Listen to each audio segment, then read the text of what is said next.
ప్రపంచ అందగత్తెలు ఇవాళ హైదరాబాద్ చార్మినార్ ను సందర్శించనున్నారు. సాయంత్రం పాత బస్తీలో సందడి చేయనున్నారు.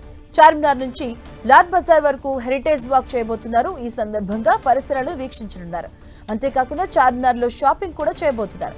ఇక చార్మినార్ చరిత్రను తెలుసుకోనున్నారు. అనంతరం చౌమెల్లా ప్యాలెస్ లో జరిగే విందులో పాల్గొంటారు.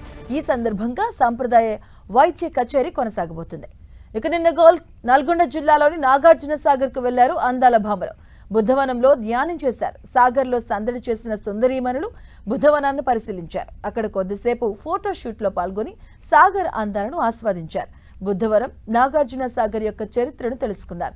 విదేశాల్లోని బౌద్ధ పర్యాటకుల్ని ఆకర్షించడం లక్ష్యంగా అధికారులు బుద్ధవనాన్ని ఎంపిక చేశారు. మిస్ వరల్డ్ పోటీలో భాగంగా అందాల భామలు రాష్ట్రంలోని పర్యాటక ఆధ్యాత్మిక ప్రాంతాల్లో సందర్శిస్తున్నారు. ఆసియా దేశాలకు చెందిన దాదాపు 22 మంది అందగత్తెలు నాగార్జున సాగర్ లో సందడి చేశారు. వరంగల్, హన్మకొండ, ములుగు, యాదగిరిగుట్ట, మహబూబ్ నగర్ జిల్లాలో పర్యటించనున్నారు. ఇక ఆయా ప్రాంతాల్లో పర్యాటక ప్రాంతాలను సందర్శిస్తారు. రేపు వరంగల్ 1000 స్తంభాల దేవాలయంతో పాటు వరంగల్ కోటను సందర్శించనున్నారు. ఆధ్యాత్మిక పర్యటనలో భాగంగా యాదాద్రి దేవాలయాన్ని ఈ నెల 15వ తేదీన దర్శిస్తారు. 16వ తేదీన మహబూబ్ నగర్ లోని పిల్లలమర్రిని కూడా సందర్శిస్తారు. 21న శిల్పారామంలో ఆర్ట్స్ క్రాస్ వర్క్ షాప్ కు హాజరు కానున్నారు.